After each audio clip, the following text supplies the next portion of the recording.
Yeah, I'm really happy with how I was able to manage this week. I got a huge win yesterday and a big win today. Carolina, she's not a easy player. It's really good to see her back at the top. I think she's one of the most talented players on tour, and I'm sure that she's going to keep making strides on this level. Okay, who'd like the first question, please? Nick? Coco, congratulations. Thanks. What was the mentality for you, especially that 5-2 game? I think you had a couple match points, Yeah. or a few of them. What did, after that Mhm. slip through your fingers, what were you telling yourself, and how happy were you to cross the finish line? Yeah, I think in those match points, I was like, just get the ball in, and I think that was the wrong mentality. And then the service game, I just told myself, just close how you know how to close, which is hitting your spots and going for your shots, and that's what I did. So yeah, I think it was two different mentalities, and obviously one was more successful than the other. So I think I'll have to keep that one going forward when I have many more matches like this where I need to close in these tight moments. Timani? Congrats, Coco.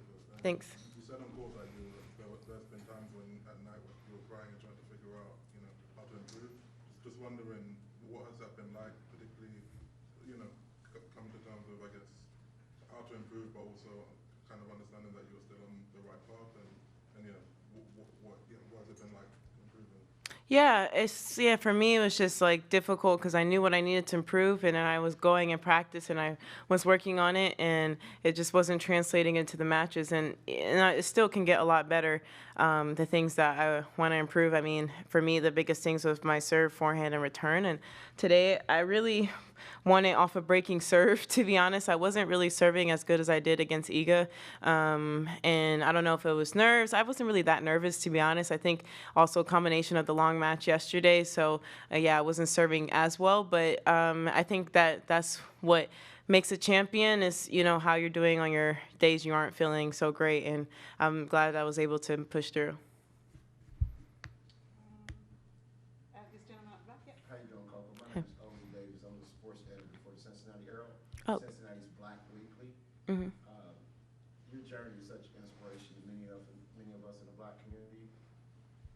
How do you feel about being an inspiration, and especially a team inspiration? Yeah, it's something that I don't take lightly, and I think sometimes I guess it increases the pressure because I know that this community of people and the community of people of color and Black people look up to me a lot, especially with Serena retiring. People consider me the next leader or something of tennis, and I don't really I don't put myself in that box because Serena's the GOAT for a reason. It's greatest of all time. That's what the word means. And I'm part of all time. So I don't know if I'll be able to go as far as she did. That's the dream, but also there's a GOAT for the reason. So I think for me, it's just trying my best to be the best version of myself and being the best Coco on and off the court. And I think I try to pay attention to how I present myself and how the causes that I support off the court. Obviously, on the court, my game, I work hard. I can't control the results all the time, but I can control how I present myself. And I think that's what I try to do to help girls and boys that look like me know that they can be something in a field that there's not many of us in. Can I ask you a tennis question? Mhm. So if, a tennis, Coco's very best, what would you rate today in this week to that 10? Today, probably like a 6. To be honest, I was not serving that well. Yeah, but mentally a 10. I mean, my biggest weapon was not working, and I was still able to manage. And overall this week, I would say probably about an 8 or 9. I mean, I played probably a 9. Yeah, I think honestly today, like level wise, was our worst match. I think Carolina might say the same. I was looking at her match. I don't know if she came before you guys, but I was looking at her matches this week, and it was tough. I think physically we both were feeling the impact of yesterday. I think for me, I was just able to persevere a little bit more in that final push. Thank you, Coco. I'll keep you in my prayers. Thank you. All right, we'll go Courtney and then over there. Courtney? Coco, what makes winning, now that you've done it, winning a 1,000 difficult? Because you've obviously had the chances, Hmm. and come up, but yeah, what is it about this level of tournament that's hard to win? Well, I think everybody's trying hard in this level. I mean, the Grand Slams are obviously where the people try the hardest, but obviously in this level is the next. This like the schedule, like playing back-to-back tough matches, is tougher sometimes. I feel like than in a Grand Slam in many moments because you don't have that day in between. And Carolina kind of said it in her thing. She woke up and was like, ouch. And, I'm a little bit younger, so I was feeling the impact a little bit yesterday, but I think maybe because I'm younger, it was a little bit less. But yeah, that was the toughest thing mentally is coming from that high of beating Iga yesterday and getting ready for another match. And, this week, draw-wise, I did play a lot of players ranked lower than me. So I think that was a bit of pressure because, you have to win these matches or you should be on paper. But obviously it's not that simple when you're going into the match. I feel like, when you are ranked higher, they try harder against you because everybody wants that big win, and I don't blame. I did the same too.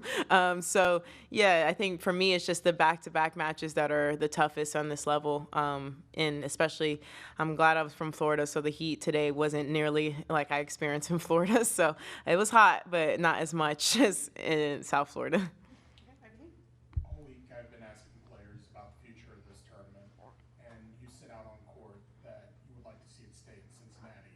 Can you describe what it is about this city that makes this tournament so special? I think really the people here are really nice. And the first person I met from Ohio was actually Katie McNally, she's a native, and she's the one who taught me about the Skyline Chili and all of the things. And her brother went to Ohio State, so I'm like learning things. And she was showing me around. I asked her for some nail places here, so I got my nails done. And I just really feel like this is the week before Grand Slam where you don't want to be somewhere crazy, and I got to chill. And I think the people just make it outstanding. From the locker room staff, they've been so helpful and nice. The food, the cooks here, every day the guy was giving me like I don't know if it was a pesto or basil leaf or whatever. He was like, it was my good luck charm, and I would never eat it, but he still gave it to me. And I don't think you're supposed to eat it, but today, yeah, he even came today like out of his way to give it to me. So it's just like little interactions like that just make it worth it as a player. And I truly think people see you as a person more here than a player. I feel like, people see me on TV and they just see me on court. But I think for here, just, they never asked for photos or anything, and they really just care. So I think that's what it means for me staying in Cincinnati. Okay, Timani. You're not 5-1 in finals. There are some players who get to the final and then struggle to perform with the title on the line. Curious how you found that, like when the title's on the line, what it does to you. Yeah, I don't know. I just think about it as another match. I'm like, well, worst thing that can happen is I lose, and I try not to put too much on it. Obviously you get nervous, but at the end of the day, I try to just think about, making the moment as small as possible. And today I was making it as small as possible. Literally before that 5-4 service game, I was like, just you held serve many a times. Doesn't matter. If it's 1-0 or 5-4, it's pretty much just as important to hold. So that's what I was thinking about. Obviously, in the moment, is you probably would rather hold serve more at this moment than maybe at 1-0 in the first game of the match. But, that's how you have to trick your mind into making you relax. Okay, Nick, and then Courtney. Nick. I mean, you've dealt with a lot of hype and the spotlight now for 4 years plus. Now that you've got a 1,000 title, I think there'll be a lot of that heaped back on you at the US Open. What have you learned in the last few years about taking other people's expectations and making amends with them as you go into a Grand Slam? Just embracing it, but also just focusing on your lane and your path. I think the biggest thing that I've learned is that, everybody's path for you is not what's true and it's not what's going to happen. And even the path that you want for yourself may not happen. And I believe in I believe you give it your all. That's all you can do. So I'm going to give it my all in the US Open. And, if things go great, that's exciting. And if not, I go back and I work hard and I get ready for the next one. And that's kind of the mentality that you have to have. I can't control how I play. Like today, I couldn't control my serve today, but that's the thing. For me, I was telling myself, and literally the first point, I knew it was going to be a tough match. I was like, just accept the good with the bad, and that's what I was doing. I double faulted probably the most I did in a while, and I was like, that's accepting the good with the bad, and just keep persevering. I can't, so that's what I'm going to do in U.S. Open. I think this match really taught me a lot, really just for the next, maybe my whole career.